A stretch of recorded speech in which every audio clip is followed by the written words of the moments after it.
Hello, my darlings, and welcome back to Mindfulness Monday.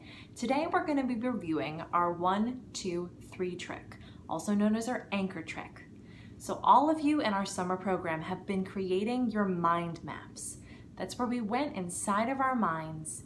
We discovered what it looked like in there, what it smelled like, what it felt like, what it tasted like, what the truest picture of ourselves really looked like. And we've been spending some time organizing that place. And now I've turned that trick over to you. So let's review how we get into our mind maps outside of program. It's as simple as 1, 2, 3. First, I'm going to take one deep breath.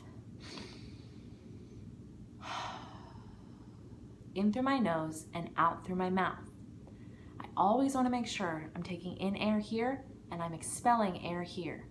And just like what we talked about last week, when I'm taking my deep breath, my shoulders aren't jumping up to my ears. I'm using my diaphragm, I'm expanding right here. That's where I want my breath to go. So I'm gonna take a deep breath in through my nose, out through my mouth. Now 2, I'm gonna use my 2 hands. Just like when we practice breathing, just like when we focus on our emotions, I'm gonna put one hand over my heart and one hand over my stomach. And if I need to focus a little bit more, I'll press in with both of those hands. So I'm going to start with my 1. Add my 2.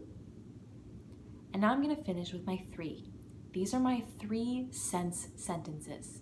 So I thought back to my mind map. I thought of what I tasted, smelled, saw, heard, touched. And I picked the 3 most important senses. For me, the things that I think are most important are smell first, touch second, and sound third.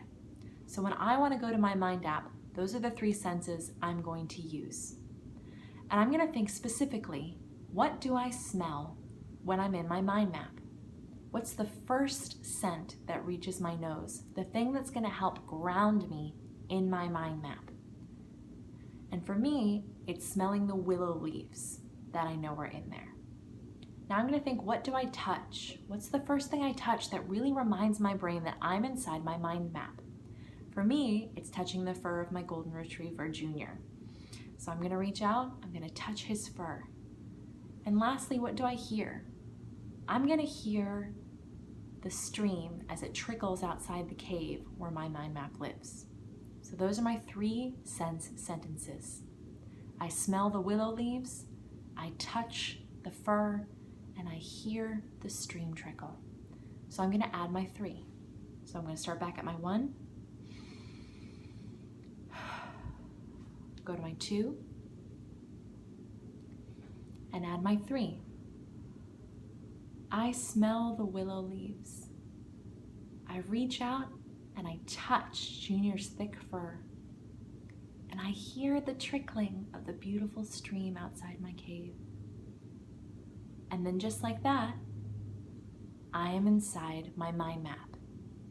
So anytime you want to access your mind map, anytime you need to check in on your emotions, on your temperament, how you're feeling, and you want to use your mind map to do that, you can use your 1, 2, 3.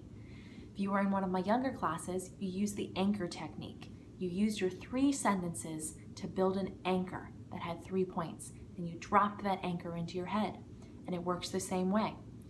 So you stuck that anchor in there, you're going to return to it. So you can take a deep breath. I'm going to say my first sentence, which is the top of my anchor, then I'm going to smell the willow leaves. I'm going to go to the next point on my anchor, which is touching Junior's fur. I'm going to go to the final point on my anchor, which is hearing hearing the stream. I've now dropped that anchor, I can open my eyes, and I am anchored in my mind map. Whichever technique you use, the 1, 2, 3, or dropping your anchor, you should now be successfully able to get into your mind maps on your own, so you can use them for your self-awareness and self-management techniques. That's all I have for you today, my loves. Go forth and be mindful. I love you very much, and I'll see you next week. Mwah!